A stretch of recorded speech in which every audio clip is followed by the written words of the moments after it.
Savage Rich, Nope. the pathway to 270. Yeah. Now, Trump has multiple pathways to 270. Yes, he does. The pathway to 270 for the Democrats is not impossible, but it's bleak. So let me see if I can add this to the stage. Yeah, right? if you just pop that on. Yeah. Let's explain it for people who are listening, right? So we've got the map of the United States, and we've got, it looks like Nevada, Arizona, Georgia, Wisconsin, Michigan, and Pennsylvania labeled as toss-ups. Yeah. And of course you've got the, New York, California, Washington, Oregon, they're all blue states. And then you've got Texas, Louisiana, Mississippi, Alabama, they're all red states. So I just want you all to imagine a map with red and blue states, and Savage Rich is going to take us through the pathway to 270 now. Let's start with, I don't know, who do you eat? Rich, you just take it away. Yeah, so I would say this beginning map right here is a good starting point. However, it doesn't really explain the state of the race before Sunday. And then if we are to believe that Biden was, for most of the time anyway, a better candidate and might have recovered somewhat over the summer into the Labor Day time period, because I do believe that a lot of these Democrats would have come home. Then we're trying to be at least, I don't want to say conservative, but we're at least giving Kamala Harris the benefit of the doubt here, because the truth is there are several states that are blue right now that Donald Trump leads in. And has been leading in, and that is Maine, Virginia, and Minnesota. All right, so this is the decision desk model of where they had the base before they stopped the model. And by the way, I should point that out. That's how you know decision desk is like basically the only other model that's actually a model, because you cannot. There are too many now that Biden's out and Kamala's not actually the nominee yet, although she is the heavy favorite. Until there's a presumptive nominee and we have certain data for it, there's too many variables missing to run these simulations. So they froze it, which told me immediately that they are actually running simulations. 538, tiny crystal balls over there, all of them, they're full of shit. They're not models. Alan Lichtman and his stupid keys, that's not a model. That is Alan's opinion. All right. So for instance, scandals, there's no scandal in the Obama administration. According to Alan, there was not. There's no scandal in the Biden administration. According to Alan, there's not. That's a subjective opinion. That's not an objective model. And there's a difference. And I wanted to just point that out. But this is, if we're to believe what has been leaked and what has been told to people who are like me and prod for stuff out of these people all the time, then this has been the conversation. She has to keep Maine, Minnesota, and Virginia, the three states that are traditionally blue, but were teetering. And sometimes they're close, but they traditionally are blue. In the era of Trump, they're close anyway. Trump is actually on his way to carry the state of Maine against Joe Biden. He was, but let's just give them and everyone listening and watching the path. They need to hold those states, and that's what they're hoping Kamala immediately does. So it changes or shuffles up the race to the point where she would hold those states. I'm just going to do something really quick. Florida is likely, and so is Ohio and Iowa and North Carolina, although they think their path is through the Sun Belt. So let me show you what they think they're going to do to get to 270. Obviously, Trump's going to carry the 2nd congressional district in Maine. There's not a whole lot they can do about that. But in Nebraska's 1st congressional district, they think they can probably hold on to that, okay? Or 2nd, whatever. And then Kamala will get that one electoral vote. Then it's Georgia, where they think she runs better than Joe Biden. So if she was to keep Georgia, remember, Biden carried Georgia by 0.2 of a percentage point, hold on to Arizona, and hold on to Nevada, all right? That would get them to 259. That's where what we were just talking about before comes in. Their polling shows she's in deep trouble in Michigan and Wisconsin, and they don't particularly think that that's reversible. Will they play for them? Sure, they'll do it. They'll do the normal dance, Sean, but they expect to lose Wisconsin and Michigan. Their polling That would shows, surprise me, by the way. That I would know. surprise me. And this is a bit of a trick that I think they may be getting duped, because Michigan has been polling very Trump friendly. And traditionally, it goes like this: Wisconsin, Pennsylvania, Michigan. As far as if you're Team Trump, the easiest to the hardest to carry: Wisconsin, Pennsylvania, Michigan. Over the last 2 cycles, that has been like the scale, or whatever you want to call it, based on the results. But it hasn't been the way the polling looked. In fact, the way the polling looked is Pennsylvania was easier for Trump, then Michigan, then Wisconsin. All right. And that's the way it has been, not once, but twice. This time around, even our own polling looks like Pennsylvania and Michigan are easier, and then Wisconsin is a little bit tougher. Pennsylvania even being closer than Michigan. Now, the way things poll and the way things vote are very different, but that's what they think. So right now, you got GOP with 260 elect. Oh, go ahead. I was just going to say that if they're right, then she holds or carries Pennsylvania.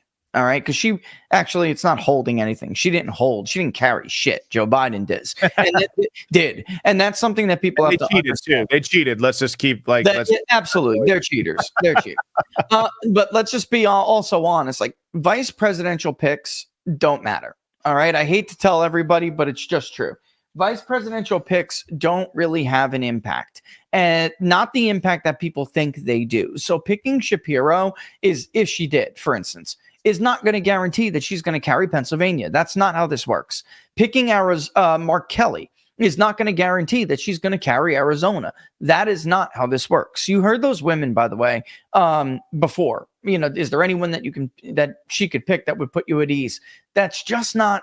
The evidence is not there for the amount of the big deal that we make about VP selections. The empirical evidence simply isn't there. The strongest argument is JFK picking LBJ in 1960, and that helped him carry Texas, because also, shocker, LBJ's a cheater. But it doesn't matter. That led to this whole idea of picking people for regional appeal and but the evidence is simply not there. And there's been a lot of academics on this, and a lot of academia on this, and it's just not there, man. The research does not show it, but that's what they think. And there's a flaw with this. And the flaw is that it's actually historically easier for her to carry Michigan than it is for her to carry Pennsylvania. If she does, she's still there by 4 electoral votes, but she cannot lose another state. So let's say they misfire, Sean, and they get Michigan, but they don't get Pennsylvania and they don't get Wisconsin. And it splits for the first time since 1988 with those states. If Trump, who lost Arizona or Georgia, simply carries one of those states, he's going to win. If Trump, was to carry, and that was Georgia, but if he carries Arizona, he's going to win. Get this. There's a major realignment going on. Let's say she carries Georgia and Arizona, but the one state that actually has been more Republican than the nation overall out of all 3 of these states is Nevada. And if Trump, who is well poised to carry Nevada right now, if he was to carry it, you're thinking all these seniors that are, potential Biden voters, they're swing senior votes, and they would vote for Joe Biden. But I'm telling you, brother, the polling evidence is very clear. She does much worse with seniors than Biden does, and that doesn't happen. Then you're talking about areas like Clark County, Reno in Nevada. Maricopa County has a huge elderly population and a swing population in Arizona. I mean, let's say they hold on to it. The registration is bad for them in Arizona right now. It's bad for them in Nevada right now, but let's just give her Arizona and Georgia. Nevada has been moving more Republican than the nation as a whole, even as Republicans have been losing it. So the losses have been masking a major trend to the right in Nevada. Even the polls that are better for her over the last 2 days, which are garbage polls, let's just be honest, they have her and Trump essentially tied with the Hispanic vote. He's going to win the white vote by a huge margin in Nevada. If he ties her in that state among Hispanics, he's going to win that state, which, by the way, all evidence suggests he's going to. So That would put him at 270 and her at 268. So I'm giving people an idea how narrow her path still remains despite all of these polls we keep seeing, bro. Rich, here's what I want you to do. I want you to give Kamala or give the Democrats Wisconsin, Michigan, Pennsylvania, and I want you to give Trump Nevada, Arizona, and Georgia. Where do we stand with votes there? So that's a Trump. There you go. I mean, as long as So even if Trump loses Pennsylvania. Oh, did you say give him Wisconsin? Give her Wisconsin, you're saying? Yeah. Give her a clean sweep of that's Michigan. the way. That's the only way she can win. And by the way, she cannot lose Maine. Which is a problem for her. She's not folksy like Joe Biden is folksy. She's not even authentic like Obama was authentic. Maine has been moving to Trump for a while, so she would have to hold on to Maine. She'd have to hold on to Virginia. She can carry it like this. Here's the problem, though. Here's the problem, Sean.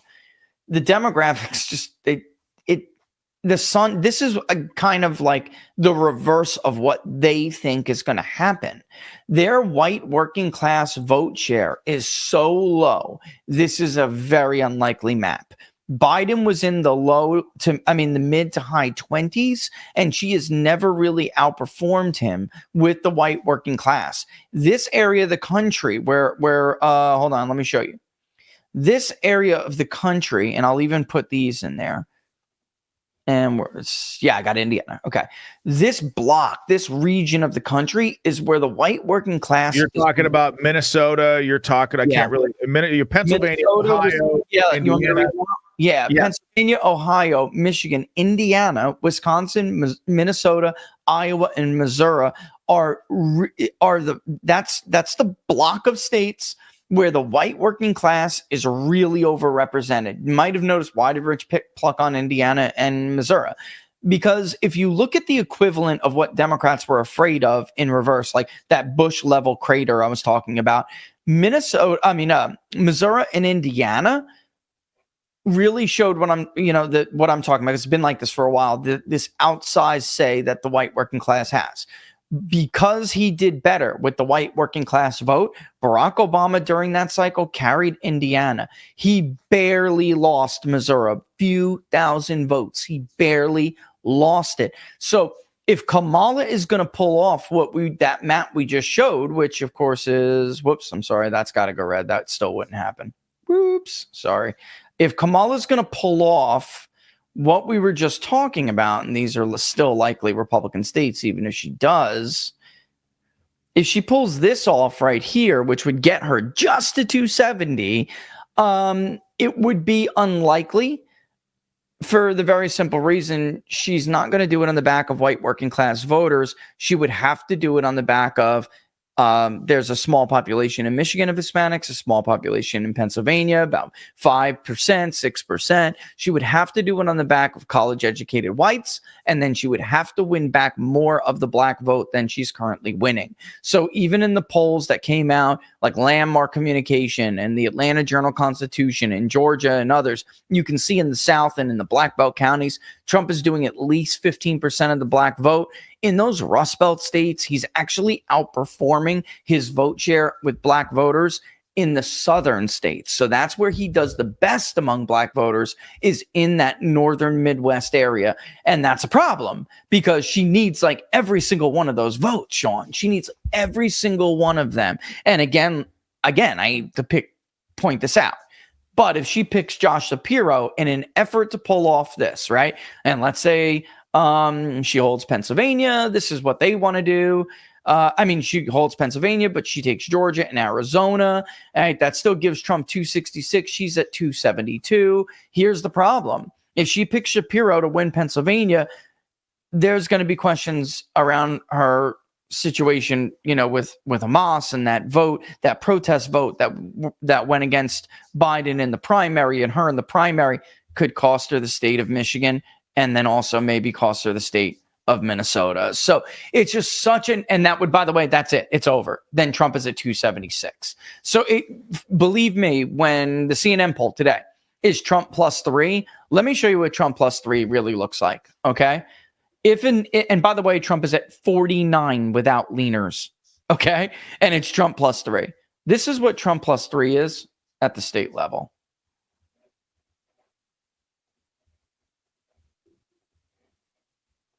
That's Trump +3.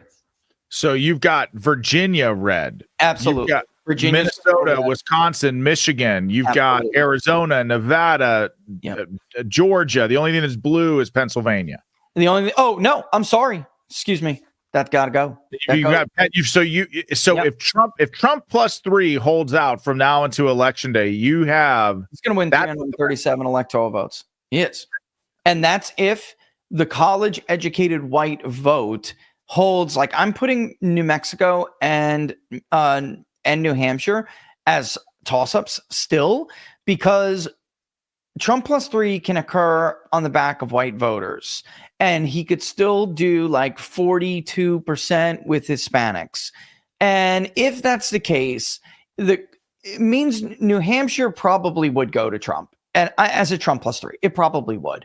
The reason why I'm not doing it is because, unlike Virginia, there's no Shenandoah Valley in New Hampshire that could get Trump to, +1 or +0.1 to get him over the edge. In Virginia, there is. You could have him doing better in areas like Chesterfield, losing areas around Loudoun County by like 10 points, but then him romping up the vote in the Shenandoah Valley, making it like 19% of the electorate overall, that he still can squeak by and win the state of Virginia. Honestly, to me, New Hampshire is still a little bit up in the air. There's just a lot of educated white liberals and former Republicans that are educated that won't vote for Trump or won't under normal circumstances. But in truth, it probably would go. I'm just trying to be a little bit cautious. And then we'd have to see where that number ends up with Hispanics in New Mexico. Because if Trump does do better in New Mexico among Hispanics than he does nationally, as he did not once but twice in 16 and 20, then that one's going too, brother. I got to tell you, this map seems it just doesn't seem plausible to me. It shouldn't in the modern day. It absolutely should not be plausible in the modern day. But let me make this very clear. This is what they were facing when they pushed Biden out. This is why they pushed him out. Their own internal polling showed Biden up 0.2% in New Mexico, which is why I put this here, by the way. It had him down in New Hampshire. He was down. It was just so close, like 1 point, that I'm just skeptical. I'm just so skeptical of New Hampshire.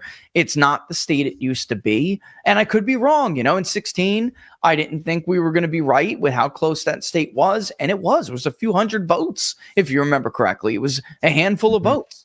But yeah, Minnesota would definitely go. That's gone. That's out of here, brother. I'm telling you, it's gone. Maine is going, and so is Virginia. They're going. A Trump +3 national electorate is 7 points nationally more Republican or more Trumplican than it was in 2020. When Biden won with a 4-point popular vote win, he only won the Electoral College by about 40,000 votes. So it goes, and it goes quick. And this is what I think people understand. Look, Republicans did not expect it was possible, even in a bad cycle, for Obama to beat John McCain that bad. But when things move at this kind of level, they move. And it's like, goodbye. Illinois would be kind of close. It would be like New York, probably somewhere ballpark of like 10 points. It's insane. That's as unlikely as it seems. There's a reason why they pushed Biden out.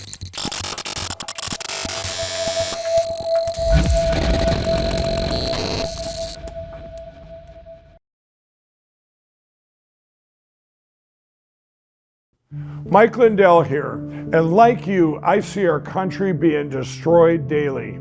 We face massive economic issues, and I can tell you from firsthand experience, there are people in power who threaten the values that have made our country great.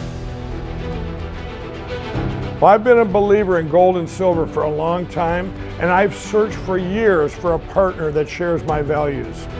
Well, Genesis Gold Group showed me how easy it is to protect your IRA, 401k, or your retirement with gold and silver. Their faith-driven approach to service and stewardship is one that stands out from the rest. To get your free definitive gold guide and get started learning more about investing in gold and protecting your retirement from uncertain times, visit treasureandtrust.com now. Fill out the basic contact form and a member of the team will be in touch. Again, that's treasureandtrust.com or call 855-625-7760.